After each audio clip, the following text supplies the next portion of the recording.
Hello, my name is Bob. Today I'm going to introduce you to StudyRoom, my latest UX case study. StudyRoom was a project I did with my Career Foundry UX immersion course. It took me about 8 months to complete, and the main purpose of StudyRoom was to bring interactivity back into the adult education sector post-COVID.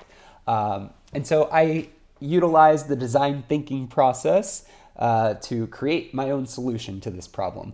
The first thing I did was empathize with all of the stakeholders involved in this project. Although it was just me working on it, there are so many people who would interact with the final product, including the business needs, of course. So I wrote out some initial goals and an executive summary. I thought about my target audience as well as SMART objectives to measure the success of the product when it's implemented. And then I dove in to do a competitive analysis of the current problem space. I looked at two companies. The first one was Preply.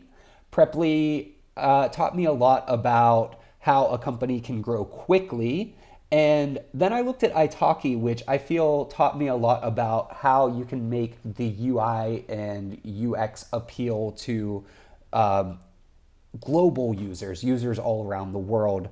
And then taking those findings into consideration, I started looking at my own problem space and doing my own user research to understand both teachers and learners and how they interact with online education. First thing I did was distribute user surveys to both of those groups.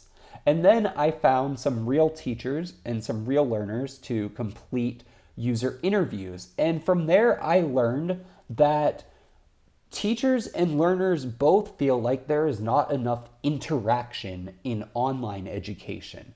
And while I think that this is well addressed in education for young learners, it's not really been explored in the adult sector. So I had somewhere to go. So I was able to define this problem, and one of the main things I looked at was interactive lessons. How could I make it more fun and more engaging to learn on an application? So I made some user personas to represent each group. Kimmy is a student, Sam is a teacher, and then I thought about how they currently interact with online education.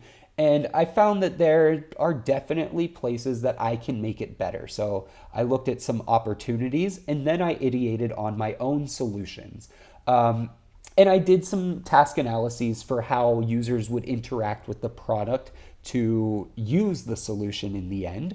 And I represented these visually with user flows as well. And I also created site maps so that I would have a good bit of guidance for whenever I started working on my prototype. And the first thing I did with my prototype was I wireframed out these user flows in these task analyses. And the main thing I was looking at was not just booking a lesson like you see here, but in the end, making the actual engagement of being with a teacher more fun and more interactive, even though you're separated by physical distance. And as you can see, once I did my paper wireframes, I moved to Adobe XD to craft this out a little better. And here you can see the first visual representation of what a video lesson might look like. Oh, sorry, the zoom isn't working quite as well as I would like. But as I moved into the high fidelity mockups, you can see here a video lesson.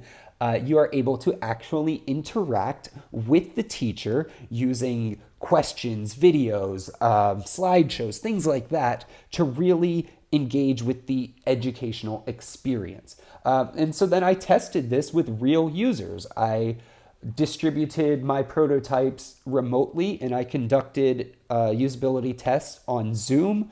And I set out some goals and test objectives. I wrote my own scripts. I recruited participants from both of those user groups again, and I charted out my insights on an affinity map in my own home, and I put that onto a rainbow spreadsheet to really visualize and address my key issues. And once I knew my key issues and I iterated upon those, I distributed preference tests, again to real users from my target audience, to find out which new solutions would work best. And I think that I was able to really come up with a great idea for a solution, which then I just had to refine by implementing a style guide and design language, which was all really new to me, but such a fun learning experience. And yeah, that's basically the conclusion of StudyRoom. If you would like to see it for yourself, I do have a walkthrough of how the prototype works, as well as you can try the prototype for yourself on your browser. So I know I went just a little bit over my time here, but thank you so much for sticking it out and taking a look at my process for StudyRoom.